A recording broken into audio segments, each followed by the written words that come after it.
வணக்கம் ஃப்ரெண்ட்ஸ். ரெடிக்கு ஆசை சீரியலில் இன்னைக்கு எபிசோடில் என்ன நடக்குதுன்னு பார்க்கலாம் வாங்க. ஸ்வேதாவுக்கு அவங்க ஸ்டூடெண்ட்ஸ் எல்லாம் ட்ரீட் கொடுத்துக்கிட்டு இருக்காங்க. மீனாவுக்கு ரொம்ப சப்போர்ட்டாக இருக்கிறதுக்காக முத்துவை எல்லாரும் பாராட்டிட்டு இருக்காங்க. உங்கள் ஒப்பீனியன் என்ன மிஸ்ரா அப்படின்னு ஸ்வேதா கேட்க, ஸ்வேதா அவருக்கு டெஸ்ட் வைக்கிறாங்கன்னு மீனா சொல்கிறாங்க. அஃப்கோர்ஸ் கல்யாணம் ஆனதுக்கப்புறம் ஹஸ்பண்ட் தான் அவங்க ஒய்ஃபுக்கு எல்லாமே சப்போர்ட் பண்ணணும். ஐ கரெக்ட் அப்படின்னு மிஸ்ரா கேட்க, வெரி கரெக்டுங்கிறாங்க ஸ்வேதா. அப்போ நீங்களும் உங்களுக்கு வரப்போகிற ஒய்ஃபுக்கு சப்போர்ட்டாக இருப்பீங்க இல்லையா அப்படின்னு ஸ்வேதா கேட்க, எஸ் எஸ் நான் உங்கள் ஹஸ்பண்டா அப்படின்னு ஆரம்பிக்கிறவர் டக்குன்னு நிறுத்திக்கிறாரு. ஒரு செகண்ட் லேட்டாக தான் ஸ்வேதாவுக்கு அது ரீச் ஆக, ஆ அப்படின்னு திடுக்குன்னு பார்க்குறாங்க. முத்துவும் முருகனும் ஒருத்தர் அர்த்தத்தோட பார்த்துக்க, மீனாவும் ஆ அப்படின்னு சின்ன ஆனந்த அதிர்ச்சியோட பார்க்குறாங்க. ஸ்ருதியும் ரவியும் கூட ஒருத்தர் பார்த்துக்க, ஸ்டூடெண்ட்ஸ் எல்லாருமே இங்கேயே பார்த்துக்கிட்டு இருக்காங்க.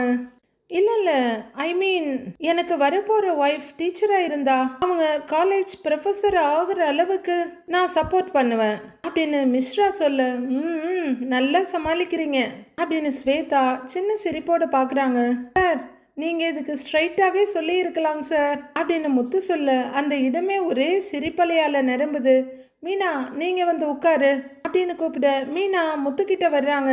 முத்து அண்ணியும் வந்துட்டாங்க, லஞ்ச் எடுத்துகிட்டு வர சொல்லிடலாமா அப்படின்னு ரவி கேட்க, சாப்பாடு எடுத்துகிட்டு வர சொல்லிடுடா அப்படிங்கிறாரு முத்து. ரவி எழுந்து போகிறாரு. ஸ்ருதியும் ஒரு சேரை இழுத்து போட்டு அந்த கேங் கூடயே உட்காந்துக்கிறாங்க. மீனா பக்கத்தில் உட்கார்ற ஸ்வேதா ஒரு நோட்டை ஓப்பன் பண்ணி அதில் ஏதோ எழுதிட்டுருக்க மீனா ஆர்வமாக எட்டி பார்க்குறாங்க. அப்படியே மெதுவாக முத்துக்கிட்ட திரும்பி, ஏங்க 10 மார்க் வாங்கிட்டாரு அப்படின்னு மீனா சொல்கிறாங்க. அவ்வளவுதானா அப்படின்னு முத்து சொல்ல, 10க்கு 10ன்றாங்க மீனா. அவ்வளோவா, அப்போ பெரிய விஷயந்தாங்கிறாரு முத்து. அப்போ மீனாவோட மொபைல் ரிங்காக பர்ஸ்லேருந்து வெளியே எடுத்து பார்த்துட்டு, ஏங்க சீதா கால் பண்ணுறா, நான் பேசிட்டு வரேன்னு சொல்லிட்டு அங்கேருந்து எழுந்து போகிறாங்க மீனா. இவங்க காலை அட்டன் பண்ணோன்னே அங்கேருந்து ஒரே அழுகாச்சு குரல் தான் கேட்குது. சீதா சொல்லு சீதான்னு இவங்க கேட்டுட்டு இருக்க, அங்கே ஆப்போசிட்டில் ஒரே அழுகுதான். உள்ளர வெயிட்டர் இலை எடுத்துட்டு வந்துட்டு இருக்காரு. மீனா பேசிட்டு இருக்க முத்துவை எழுந்து பின்னாடியே வந்துடுறாரு. ஏய் ஏண்டி அழற அப்படின்னு மீனா கேட்க, சீதா அந்த பக்கம் கதறி அழுதுகிட்டு இருக்காங்க. சீதா என்னாச்சு சொல்லு, ஏன் அழற அப்படின்னு மீனா கேட்டுக்கிட்டே இருக்க, சீதாவோட அழுகுரல் மட்டும்தான் கேட்குது. என்னாச்சுன்னு முத்து கேட்குறாரு. ஏங்க சீதா அழறாங்கன்னு மீனா சொல்ல, எங்க கூடன்னு கேட்குறாரு. மீனா கிட்ட இருந்து முத்து ஃபோனை வாங்கி, சீதா என்னாச்சு, ஏன் இப்படி அழுவுற, விஷயத்த சொல்லு அப்படின்னு கேட்க, சீதா விடாம அழுதுகிட்டே இருக்காங்க. என்னாச்சு, எதுக்கு அழுவுற, முதல்ல விஷயத்த சொல்லு, சீதா எதுக்கு அழுவுற அப்படின்னு கேட்குறாரு. என்ன மீனா எதுவும் சொல்லாமல் அழுதுகிட்டே இருக்கா அப்படின்னு முத்து கேட்க, மீனாவும் அங்கே சீதா கிட்ட அதே கேள்வியை தான் கேட்டுக்கிட்டு இருக்காங்க. என்னாச்சு, ஏன் அழுவுற, அருண் ஏதாச்சும் சொன்னாரா அப்படின்னு மீனா கேட்டுக்கிட்டே இருக்க, ரொம்ப நேரம் அழுகைக்கு அப்புறம் தலைவிரி கோலமாக இருக்கிற சீதா, அக்கா என்னால் இங்கே இருக்க முடியலக்கா, அவர் என்னை ரொம்ப டார்ச்சர் பண்ணுறாருக்கா, என்னை போட்டு ரொம்ப அடிக்கிறாருக்கா, என்னால் வலி தாங்க முடியலக்கா அப்படின்னு சீதா கதறி கதறி அழறாங்க. சரி வை, வீட்டில் தானே இருக்க, இப்போவே நான் வரேன் அப்படின்னு மீனா ஃபோனை வைக்க, உடனே முத்து என்னாச்சு, ஏன் அவ இப்படி அழறா அப்படின்னு கேட்க, ஏங்க அந்த அருண் சீதாவை போட்டு அடிச்சிருக்காங்க அப்படின்னு மீனா சொல்ல, அடிச்சானா அப்படின்னு பயங்கர கோவமா கேட்குறாரு. ஆமா, இது ஒன்றும் தடவை இல்லை, இதுக்கு முன்னாடி நிறைய தடவை அடிச்சிருக்கான் போலன்னு மீனா சொல்ல, முத்துவுக்கு சுறுசுறுன்னு ஏறிடுது. என்ன மீனா சொல்ற, இதெல்லாம் ஏன் என்கிட்ட முன்னாடியே சொல்லலை அப்படின்னு முத்து கத்துறாரு. இல்லைங்க, அவங்க அம்மா இறந்த டைம்ல அப்படி இருந்தாரு, கொஞ்ச நாள்ல மாறிடுவாருன்னு நினைச்சேன், ஆனா இப்ப ரொம்ப கொடுமைப்படுத்திக்கிட்டு இருக்காராம் அப்படின்னு மீனா சொல்ல, இத்தனை நாள் நீ எங்கிட்ட இருந்து இதை மறைச்சிருக்க பாத்தியா, ஆரம்பத்திலேயே சொல்லி இருந்தா அவனை பிடிச்சி என்ன ஏதுன்னு கேட்டு இருப்பேன்ல, இப்ப இவ எப்படி அழுதுகிட்டு இருக்கா பாரு அப்படின்னு முத்து கோவப்பட்டு இருக்க.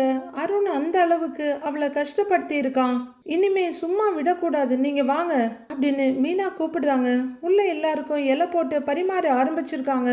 நீ வா, ஸ்வேதாட்ட சொல்லிட்டு கிளம்பலாம் அப்படின்னு முத்து உள்ளர போக மீனாவும் கூடவே போறாங்க. வீட்டில் சீதா உட்காந்து அழுதுகிட்டே இருக்காங்க. அவங்கள சுத்தி கொஞ்சம் புக்ஸு நோட்ஸு பொருள் எல்லாம் சிதறி கிடக்க அப்படியே தலைவெறி கோலமா உட்கார்ந்து இருக்காங்க. அவங்க ஏங்கி ஏங்கி அழுதுகிட்டே இருக்க, சீதா அப்படின்னு கூப்பிட்டுக்கிட்டு புயல் மாதிரி மீனா ஓடி வர அதை விட வேகமா முத்துவும் ஓடி வர்றாரு. சீதா சீதா அப்படின்னு செருப்பு கூட வேகமா உருவி விட்டுட்டு மீனா உள்ளர ஓடி வர்றாங்க. சீதா எழுந்திருக்க முடியாம எழுந்திருக்க, சீதா என்னாச்சு அப்படின்னு அவங்கள தாங்கி பிடிக்கிறாங்க. அப்படியே அக்கா மேல சாஞ்சி இல்ல விழுந்து சீதா அழுன்னு அழறாங்க. முத்து அந்த சரௌண்டிங் எல்லாம் பாக்குறாரு. சீதா அழாத அழாதடி, நாங்க தான் வந்துட்டோம்ல அப்படிங்கிற மீனா சீதாவோட முடிய ஒதுக்கி விட்டுட்டு பார்க்க கன்னத்துல சரியான காயம். சீதா அப்படின்னு அதிர்ச்சியோட கூப்பிட்டுக்கிட்டே அவங்க இந்த கண்ணம் கையின்னு பார்க்க எல்லா இடத்துலயும் சிவப்பு சிவப்பா வரீங்க, ரத்தமே கசிஞ்சிருக்கு.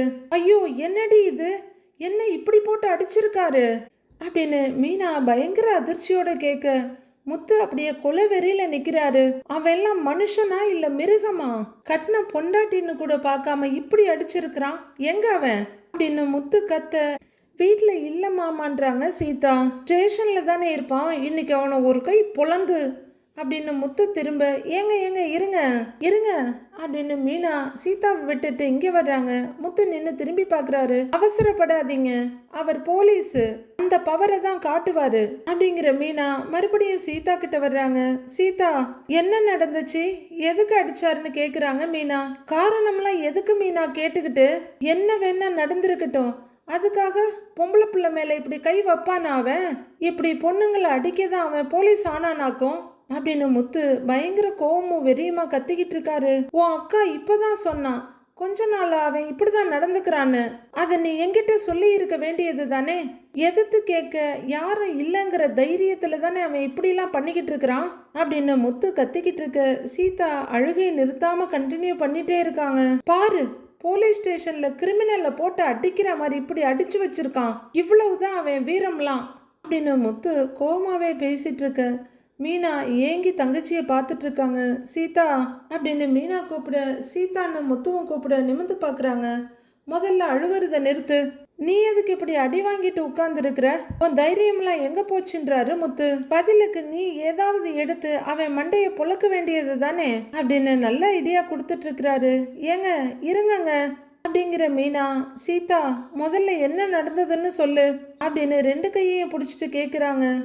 என்னன்னே தெரியலக்கா, கொஞ்ச நாளாவே சின்ன சின்ன விஷயத்துக்கெல்லாம் டென்ஷன் ஆகுறாரு, என் மேல கோவப்பட்டு கத்துறாரு அப்படிங்கிற சீதா சொல்ல முடியாம அழுன்னு அழுதுட்டு இப்ப தினமும் அடிக்க ஆரம்பிச்சிட்டாரு அப்படின்னு கதறி அழ சீதா அப்படின்னு தோல்ல சாச்சிக்கிறாங்க மீனா. டக்குன்னு அப்படியே காட்சிகள் மாறுது. ஆமாங்கக்கா, நீ சமைச்சிட்டியாக்கா அப்படின்னு சீதா போன்ல கேட்க இப்பதான் முடிச்சேன்றாங்க மீனா. நீ சமையல் முடிச்சிட்டியா அப்படின்னு மீனா கேட்க நான் வந்த உடனேயே எல்லாமே செஞ்சு வச்சுட்டேன் அப்படிங்கிறாங்க சீதா. அருண் இன்னும் வரல அப்படின்னு மீனா கேட்க இன்னும் வரலக்கா. மாமா வந்துட்டாரா அப்படின்னு சீதா கேட்க அருண் கரெக்டா வெளியே வர்றாரு.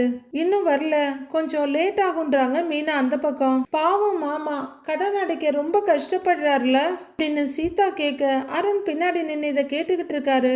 இங்க மீனா ஆமா 8 வண்டி ஓடுது, ஆனாலும் எங்க கடன் நிறைய இருக்கு அப்படின்னு மீனா சொல்ல, ஆனா இவ்வளோ கஷ்டத்துலயும் மாமா உன்னை நல்லா பாத்துக்கிறாருல்ல, அவரை மாதிரி ஒரு நல்ல ஹஸ்பண்ட் உனக்கு கிடைச்சிருக்காரு அப்படின்னு சீதா சொல்ல அப்படின்னு லைட்டான சிரிப்போட நிக்கிறாங்க மீனா. மாமா உனக்கு எவ்வளவு சப்போர்ட்டா இருக்காரு, அதனாலதான் ஓ வேலையையும் உன்னால பண்ண முடியுது அப்படின்னு சீதா போன்ல பேசிக்கிட்டு இருக்க பின்னாடி அருண் அசையாம நின்று கேட்டுக்கிட்டு இருக்காரு.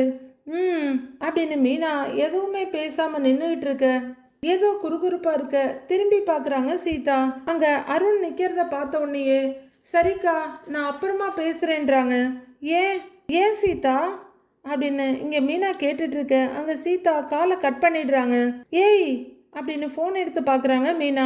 அருண் அப்படியே மெதுவா நடந்து சீதா கிட்ட வர சீதா லைட்டான சமாளிப்பு சிரிப்போட நீங்க எப்ப வந்தீங்கன்னு கேக்குறாங்க. கொஞ்ச நேரம் எதுவும் சொல்லாம முறைக்கிற அருண் உங்க அக்கா கிட்ட கொஞ்சி பேசிக்கிட்டு இருந்தியே அப்பவே வந்துட்டேங்கிறாரு. சீதாவுக்கு முகம் ஒரு மாதிரி வெளிரி போயிடுது. என்ன பிரச்சனை உங்க அக்காவுக்கு, ஏதோ உலகத்திலேயே பெரிய உத்தமன்னு உங்க அக்கா புருஷனை சொல்லிக்கிட்டு இருந்த அப்படிங்கிறாரு அருண். அப்படிலாம் எதுவும் இல்லையே, எப்பவும் பேசுற மாதிரி தான் பேசிக்கிட்டு இருந்த அப்படிங்கிறாங்க சீதா. உடனே அருண் ஓ எப்பவுமே இப்படிதான் பேசுவியா?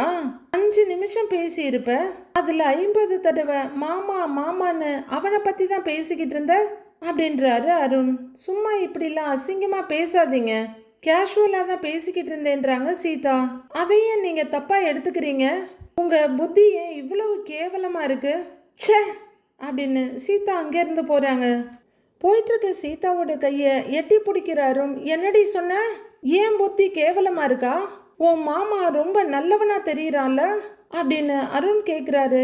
இப்படி பேசுறதுக்கு உங்களுக்கே அசிங்கமா இல்லை அப்படின்னு சீதா முறைக்க, என்னடி சொன்ன அப்படின்னு பலார்னு ஒரு அறை விடுறாரு அருண். இதை எதிர்பார்க்காத சீதா அப்படியே 2 அடி சுழண்டு போய் ஒரு இடத்த பிடிச்சிட்டு நிற்கிறாங்க. அருண் பயங்கர ஃபியூரியஸா இருக்க அங்கிருந்தே திரும்புகிற சீதா, எதுக்கு எப்போ பார்த்தாலும் அடிச்சுக்கிட்டே இருக்கீங்க? நீங்கள் அடிக்கிறதுக்கு தான் எங்கள் அம்மா என்னை பெற்று விட்டுருக்காங்களா? பொண்டாட்டியை அடிக்க உங்களுக்கு என்ன லைசன்ஸா கொடுத்துருக்காங்க அப்படின்னு சீதா கத்த பல்ல கடிச்சிக்கிட்டு, எங்கிட்டயே லைசன்ஸ் கேட்குறியா? உன் மாமன் கொடுக்குற தைரியத்தில் தானே இப்படிலாம் பேசுகிற? அவ்வளவு குளுப்பாடி உனக்கு அப்படின்னு அருண் பெல்ட்டை உருவுறாரு. பெல்ட் எடுத்து அடி அடின்னு அடிச்சிடுறாரு அருண். இதுதான் கொஞ்ச நேரத்துக்கு முன்னாடி நடந்த சம்பவம். இதை ஃபுல்லா கேட்குற முத்து, அந்த ஆளுக்கு என்ன மறைக்கிற கழண்டு போச்சா? இப்படி குரூரமான யோசனையெல்லாம் வந்து தொலைச்சிருக்குது. இவனுங்கெல்லாம் எதுக்கு முதல்ல படிக்கிறானுங்க? மூளையில அறிவை விட அழுக்குதான் சேர்ந்து கிடக்குது அப்படின்னு முத்து பயங்கரமா கத்த, மீனாவுக்கு என்ன பண்றதுன்னு தெரியல. இங்கே இந்த பக்கம் முத்து கத்திக்கிட்டு இருக்க, அந்த பக்கம் சீதா அழுதுட்டு இருக்க. முத்துக்கிட்ட வர்றவங்க ரொம்ப எல்லை மீறி போறாருங்க. அவங்க அம்மா இறந்தப்ப இப்படிதான் நடந்துகிட்டாரு. அது ஏதோ கவலையில இருக்காருன்னு அமைதியா விட்டுட்டோம். கொஞ்ச நாள்ல எல்லாமே சரியாயிடும்னு நினைச்சோம். ஆனா இப்படி சீதாவை தினமும் அடிச்சு கொடுமைப்படுத்திட்டு இருக்காரு அப்படின்னு தங்கச்சியை பார்த்துக்கிட்டே கவலையோட சொல்லிட்டு இருக்காங்க மீனா. இப்போ மட்டும் அவன் இருந்திருந்தான், நான் அடிச்சு கையை காலை உடைச்சு விட்டு இருந்திருப்பேன். இந்த ஆள் புத்தி இப்படிதான்னு எனக்கு ஆரம்பத்திலேயே தெரியும். சீதா குழந்தை மாதிரி, இவளை போய் அவனுக்கு கல்யாணம் பண்ணி வச்சிருக்கீங்களே, இப்ப எவ்வளவு கேவலமா நடந்துக்கிறான் பாத்தியா அப்படின்னு முத்து கோவமா சொல்லிட்டு இருக்காரு. முன்னாடிலாம் நல்லாதான் மாமா இருந்தாரு, என்னமோ தெரியல கொஞ்ச நாளா இப்படி மாறிட்டாரு. அவர் மனசுல என்ன இருக்கு, ஏன் இப்படி நடந்துக்கிறாருன்னு ஒண்ணுமே புரியல. தினம் தினம் போராடுறதே எனக்கு வாழ்க்கையா போச்சு அப்படின்னு சீதா அழுதுகிட்டே சொல்ல, உன்னை இவ்வளவெல்லாம் அடிச்சிருக்கான், டார்ச்சர் பண்ணியிருக்கான்ல, இதை நீ முன்னாடியே என்கிட்ட சொல்லியிருக்க வேண்டியதுதானே சீதா?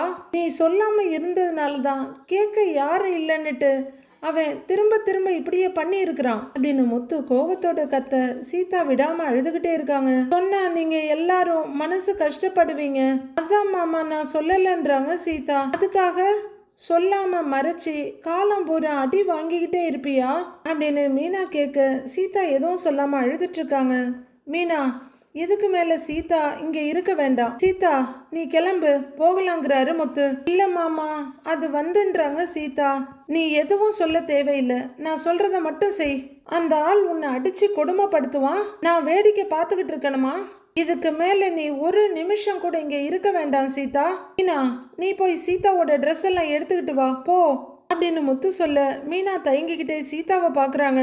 மெல்ல தங்கச்சிக்கிட்ட வந்து தோல்ல கைய வச்சு, சீதா இதுக்கு ஒரு தீர்வு இல்லாம நீ இங்க இருக்க வேண்டாம், வா, அவரு வந்து நம்ம வீட்டுக்கு வந்து பேசட்டும், அதுக்கப்புறம் பாத்துக்கலாம், நீ முதல்ல கிளம்பு அப்படின்னு மீனா சொல்ல, இல்லக்கான்னு அழுதுட்டு இருக்காங்க சீதா. இல்ல சீதா, வந்து போய் நல்லா சொல்லிக்கிட்டு இருக்காத, இத இப்படியே விடக்கூடாது, நீ முதல்ல கிளம்பு வா அப்படின்னு மீனா கூப்பிட, இல்ல வேணாங்கான்றாங்க சீதா.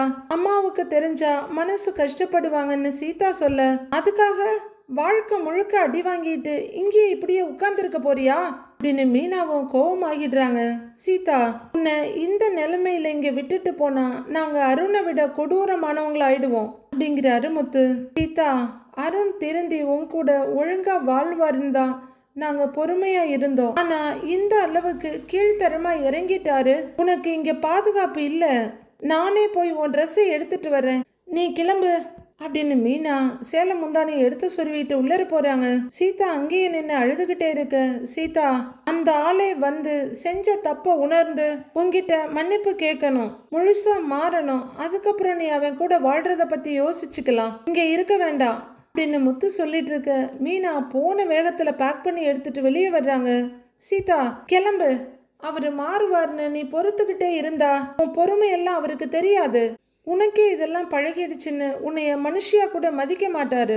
அடி வாங்கினதெல்லாம் போதும் சீதா, நீ கிளம்பு வா அப்படின்னு மீனா கூப்பிட சீதா அழுதுகிட்டே நிக்க வா அப்படின்னு முதுகுல கையை கொடுத்து தள்ளிக்கிட்டு போறாங்க மீனா. அவங்க வெளியே வர முத்து கதவை படார்னு அரைஞ்சு சாத்திட்டு கிளம்பிடுறாரு. கார் நேரா சீதாவோட அம்மா வீட்டுக்கு வருது.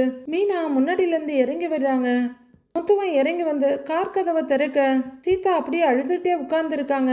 சீதா இறங்கு அப்படின்னு மீனா கூப்பிட மெதுவா திரும்பி மட்டும் பாக்குறாங்க. சொல்றத கேளு வா சீதா அப்படின்னு மீனா கூப்பிட்டுட்டே இருக்க சீதா அப்படியே உட்கார்ந்து இருக்கவங்க மெதுவா இறங்குறாங்க. முத்து அமைதியா வெயிட் பண்ணிட்டு இருக்காரு. அதே தலைவரி கோலமா இறங்குற சீதா மறுபடியும் அழ ஆரம்பிக்க சீதா அழாத, இங்க பாரு அம்மா முன்னாடி அழுதுகிட்டு இருந்தேன்னா அவங்க மனசு ரொம்ப கஷ்டப்படும் அப்படின்றாங்க மீனா. சீதா எதையும் யோசிச்சுட்டு இருக்காத, கொஞ்ச நாள் விடு, எல்லாமே சரியாயிடும், இல்லைன்னாலும் சரி பண்ணிடலாம் அப்படிங்கிறாரு முத்து. அக்கா அம்மாவுக்கு எதுவும் தெரிய வேண்டாம், அம்மாவால தாங்கிக்க முடியாதுன்னு கண்ணெல்லாம் துடைக்கிறாங்க சீதா. சும்மா ஒரு வாரம் இருந்துட்டு போக வந்தேன்னு சொல்லிடுறேன் அப்படின்னு சீதா சொல்ல ஆஹா இதான் சீதா பெரிய தப்பு. இத்தனை நாளா நீ இத வெளியில சொல்லாம இருந்திருக்கிற, அதனாலதான் இவ்வளவு தூரம் போயிருக்குது.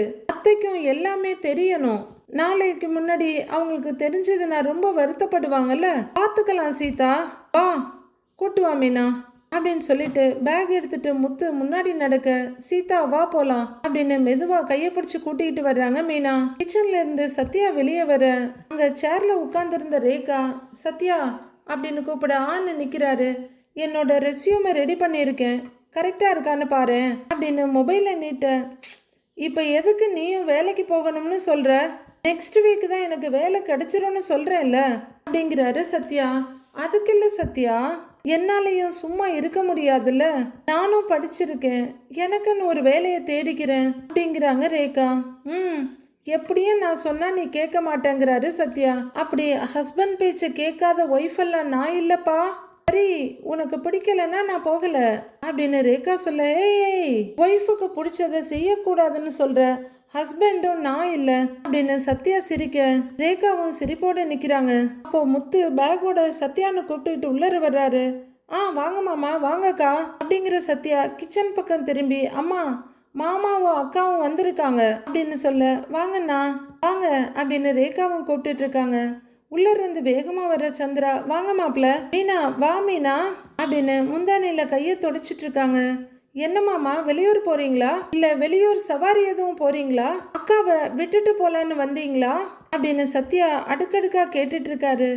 ஏய் அதெல்லாம் இல்லடா அப்படிங்கிற முத்து வெளியே ரெண்டு எடுத்து வைக்க சீதா மெதுவா உள்ளர வர்றாங்க. சீதா என்ன சொல்லவே இல்லை அப்படின்னு அவங்க அம்மா போய் சீதாவோட கையை பிடிச்சி உள்ளர கூட்டிட்டு வர்றாங்க. அதுக்கப்புறமா ஏய் என்னடி தலையெல்லாம் கட்டாம சொல்லிக்கிட்டே முடி மேல கையை வைக்கிறவங்க அப்படியே முகத்துக்கு வர சீதா வழியில ஆன்னு கத்திடுறாங்க. ஏய் என்னடி என்ன ஆச்சு அப்படின்னு கன்னத்துல இருக்க முடிய ஒதுக்கிட்டு பாக்குறாங்க அவங்க அம்மா. ஏய் என்னடி இது உன்னோட பேக் தானே, ஏய் என்னாச்சு அப்படின்னு அவங்க அம்மா பயங்கரமா பதறாங்க. ஏங்க என்னாச்சு அப்படின்னு ரேகாவும் கேக்குறாங்க. முத்துவும் மீனாவும் சங்கடத்தோட ஒருத்தர் பாத்துக்கிறாங்க. ஏய் சீதா என்னடி இது, முகத்துல எல்லாம் காயமா இருக்கு, என்னன்னு சொல்லு மீனா, நீயாவது என்னன்னு சொல்லு, என்ன நடந்ததுன்னு சொல்லு அப்படின்னு அவங்க அம்மா பயங்கரமா பதறாங்க. இருமா சொல்றேன் அப்படிங்கிற மீனா சத்யா போய் கொஞ்சம் தண்ணி எடுத்துட்டு வந்துறாங்க மீனா.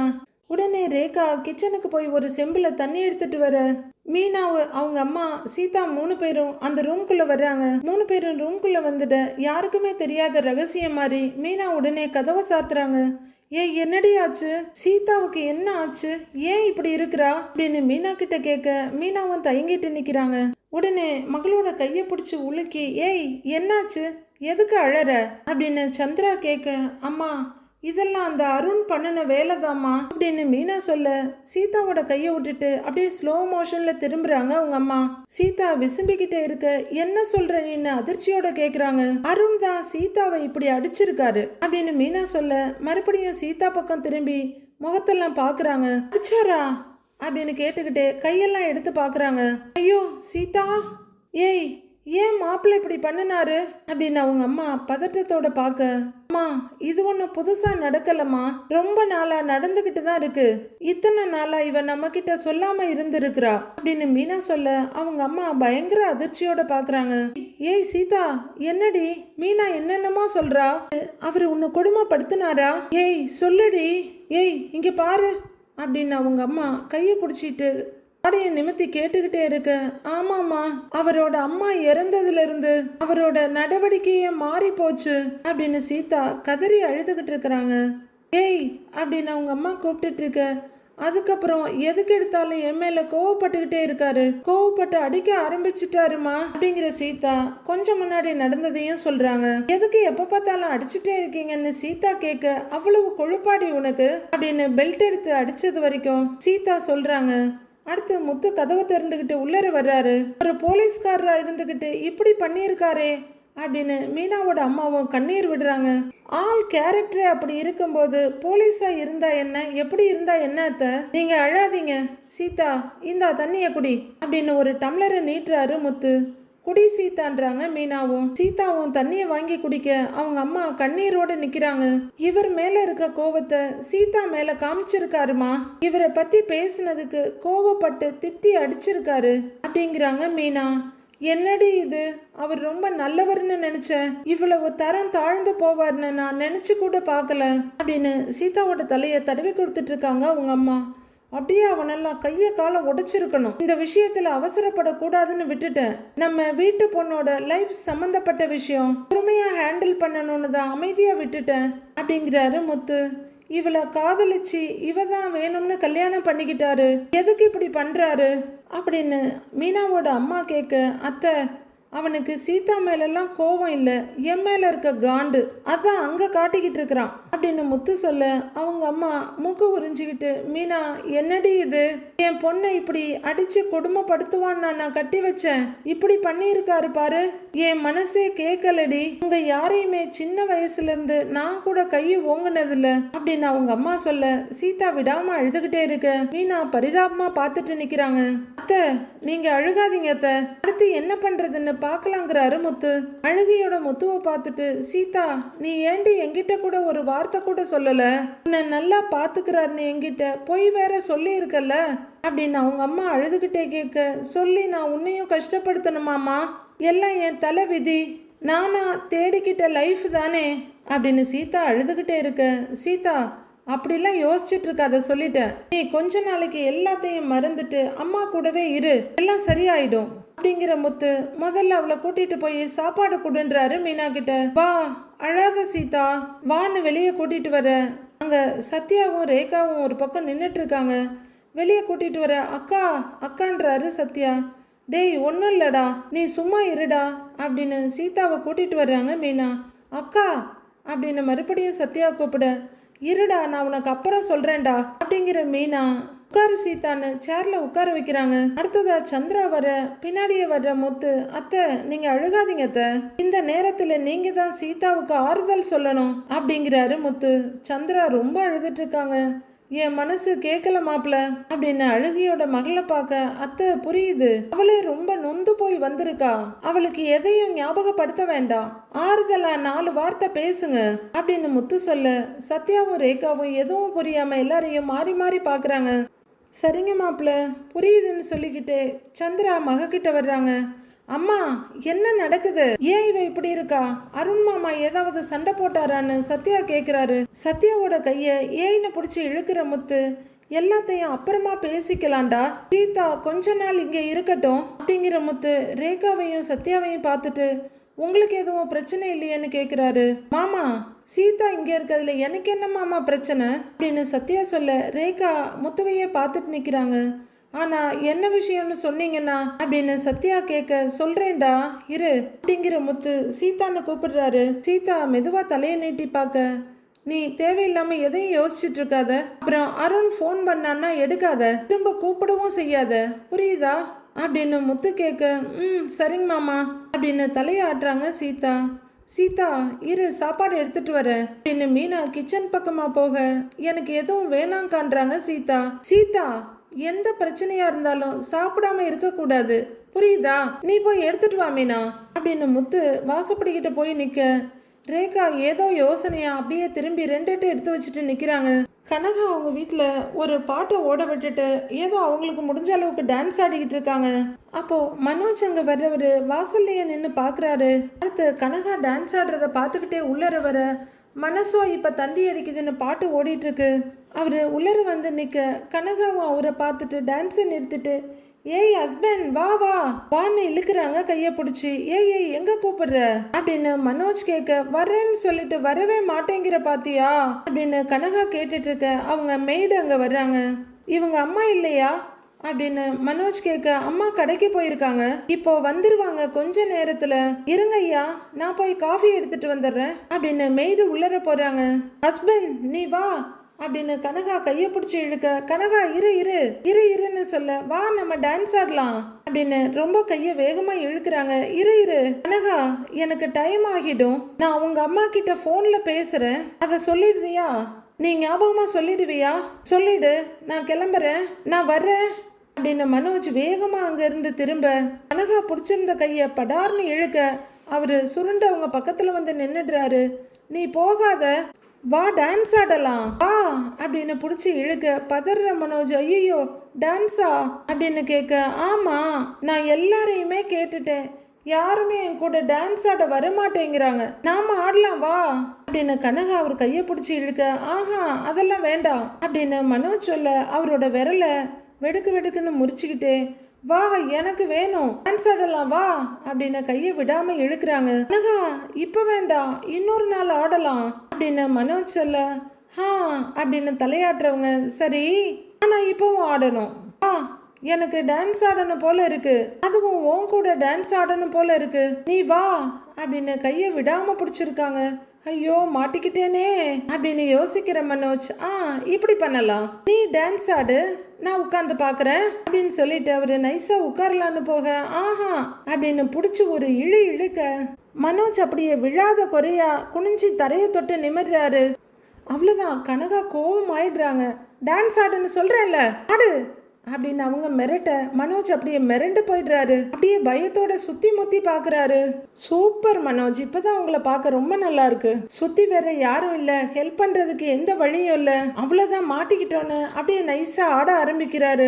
கனகாவும் டான்ஸ் ஆடிக்கிட்டே அப்படியே அவரோட கையை பிடிச்சி ஒரு முறுக்கு முறுக்கி சுத்திக்கிட்டு முன்பக்கமா வர்றாங்க. ஐயோ ஐயோ கையன்னு கத்துறாரு. அதே பாட்டு மனசோ இப்ப தந்தி அடிக்குதுன்னு அவங்க டான்ஸ் ஆடிக்கிட்டே ஒரு லாங் ஜம்ப் பண்ண, அவங்க கையை பிடிச்சிருக்கிறதுனால மனோஜும் வேற வழி இல்லாம தடுமாறி போறாரு. அவங்க செம்மையா ஆட ஆரம்பிக்க, இவரால கீழே விழாம சமாளிக்கிறது பெரும்பாடா இருக்கு. அவங்க அப்பப்ப திடீர்னு தாவ இவரால ஈடு கொடுக்க முடியாம கஷ்டப்படுறாரு. ஏய் என்ன இப்படி தாவுற, வேணாம் வேணாம் அப்படின்னு சொல்லிட்டு இருக்கப்பவே அவரோட கையை விடாம கனகா இன்னொரு தாவு தாவுறாங்க. ஐயோ அம்மா அப்படின்னு கத்திக்கிட்டே தரைய தொட்டு தொட்டு நிமிர்றாரு மனோஜ். 2 கையையும் பிடிச்சி சுத்திக்கிட்டு ஆடுறவங்க கடார்னு ஒரு கையை முறுக்கிட்டு அப்படியே ஆட ஆரம்பிக்கிறாங்க. ஐயோ சாமி முடியல அப்படின்னு மனோஜ் கத்திட்டு இருக்க, கரெக்டா தேவிகா வீட்டுக்குள்ள வர்றவங்க இதை பாக்குறாங்க.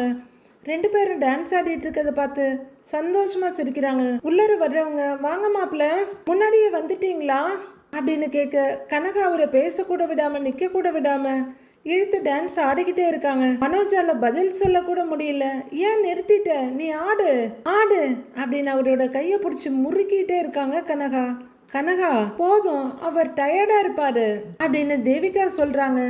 உடனே கனகா மனோஜ் கிட்ட திரும்பி, நீ டயர்டா இருக்கியா அப்படின்னு கேட்க, அவரும் மூச்சு வாங்கிட்டு பரிதாபமா ஆமாங்கிறாரு. அப்ப வா உள்ள போய் தூங்கலான்னு கையை பிடிச்சி இழுக்கிறாங்க. என்ன தூங்கலாமா அப்படின்னு பதற மனோஜ் எனக்கு தூக்கம் வரலன்னு திரும்புறாரு. ஆண்டி நான் உங்ககிட்ட பேசணும் அப்படின்னு கத்துறாரு. கனகா அவரை விடு, நீ போய் டிவி ஆஃப் பண்ண அப்படின்னு அவங்க அம்மா சொல்ல, கனகா அடுத்த பேச்சு பேசாம போறாங்க.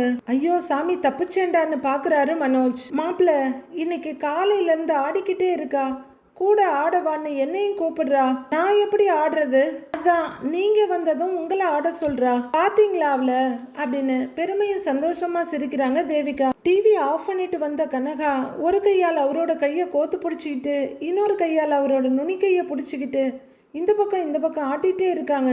அம்மா நான் எப்படி என் ஹஸ்பண்டோட இப்போ டான்ஸ் ஆடுறது அப்படின்னு கேட்குறாங்க. அவங்க அம்மாவும் உடனே, கனகா இப்ப நீ அவரை டிஸ்டர்ப் பண்ணா அப்புறம் மாப்பிள்ளை வீட்டுக்கு வரவே மாட்டாரு அப்படின்னு சொல்ல, ஐயோ இல்ல, நான் எதுவும் பண்ண மாட்டேன், ஹஸ்பண்ட் வீட்டுக்கு வரணும் அப்படின்னு கனகா ரெண்டு கையை இறுக்கமா பிடிச்சிக்கிறாங்க. சரி உள்ள போய் அமைதியா உட்காரு அப்படின்னு அவங்க அம்மா சொல்ல, சரி நான் போறேன் அப்படின்னு கனகா ரெண்டு எடுத்து வைக்க, அப்பாடா போயிட்டா அப்படின்னு மனோஜ் நிம்மதி பெருமூச்சு விடுறாரு. அடுத்த செகண்டே திரும்புற கனகா அவரோட கையை பிடிச்சிக்கிட்டு, ஹஸ்பண்ட் நீ அப்புறமா எங்கூட டான்ஸ் ஆடணும் சரியா அப்படின்னு கேட்க, அவரும் பயத்தோட சரின்னு தலையை ஆட்டி வைக்கிறாரு. கனகா சிரிப்போட துள்ளிக்கிட்டு உள்ளர போக, சாரி மாப்பிள்ள, நானும் என் பொண்ணு உங்களுக்கு தொந்தரவு கொடுக்குறோம் அப்படின்னு சொல்ல, அதெல்லாம் ஒன்றும் இல்லை ஆண்டி, கனகாவை பற்றி எனக்கு ஏற்கனவே தெரியும்ல அப்படின்னு மனோஜ் விரக்தியா சொல்லிட்டு இருக்காரு. ஆனால் பாருங்க மாப்பிள்ள, எப்படியோ பேசி என் பொண்ணு உங்களை ஆட வச்சிருக்கா, வந்து உட்காருங்க அப்படின்னு சொல்லிட்டு அவங்க சோஃபா கிட்ட உட்கார போக, உடனே மனோஜ் படார்னு குரலை மாத்திக்கிட்டு, நானே இங்க ஆடி போய் தான் இருக்கிறேங்கிறாரு. அவரு குரல்ல இருக்க மாற்றத்துல அப்படியே ஷாக் ஆகி நிக்கிற தேவிகா, என்ன மாப்பிள்ள ஏன் இப்படி சொல்றீங்க, என்ன ஆச்சுன்னு கேக்குறாங்க. மனோஜ் அப்படியே தேவிகா பக்கமா திரும்புறாரு. நாளைய ப்ரோமோவில் அருண் வீட்டுக்குள்ள வர்றாரு. முத்து அங்க சோஃபால உட்கார்ந்து இருக்காரு. ஏய் சீதா, என்ன கண்டவங்களெல்லாம் வீட்டுக்குள்ள விட்டுருக்குற அப்படின்னு அவர் கத்த, நீ எவ்வளவு கத்தினாலும் சீதா இங்க வரமாட்டா, அதுக்கு முதல்ல அவ இங்க இருக்கணுங்கிறாரு முத்து. என்ன நியாயம் கேட்க வந்திருக்கிறியா, அவ ஏன் பொண்டாட்டி, நான் அடிப்பேன், என்ன வேணா செய்வேன், அதை கேட்க நீ யாருடா அப்படின்னு அருண் ரொம்ப திமிரும் தெனாவட்டுமா கேட்க, முத்து படார்னு விடுற ஒரு அறையில அப்படியே சுழண்டு போய் ஒரு சோஃபா சேர்ல உட்கார்றாரு. முத்து மடக்கி இருக்க ஷர்ட்டு கைய எடுத்து விட்டுக்கிட்டு அப்படியே அருண் கிட்ட வர்றாரு. ஏன்பா அருண், அவர் நியாயம் கேட்கலாம் வரல, உன்னை அடிச்சு துவைக்க தான் வந்திருக்காரு, அது தெரியாம வாலண்டியரா வந்து வண்டியில ஏறிட்டியே, என்ஜாய் பண்ணுப்பா. Okay friends, have a happy Sunday. அடுத்து என்ன நடக்குதுன்னு வர எபிசோட்ல பார்க்கலாம் ஃப்ரெண்ட்ஸ்.